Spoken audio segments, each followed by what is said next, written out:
مرحبا بك في القرن 21، حيث الحرام مجاني والحلال مكلف جدا، حيث وصول البيتزا أسرع من وصول الإسعاف والأمن،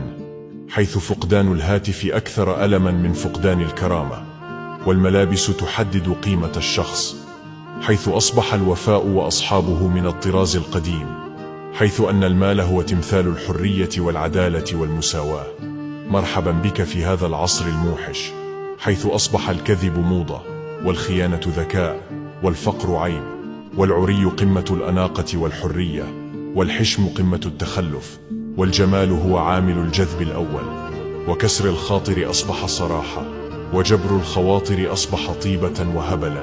والمال يجبر الناس أن يحترموك حتى لو كان مالا حراما، والمبادئ والقيم قمة التخلف والتأخر. أهلا بك في أسوأ عصر من عصور البشرية.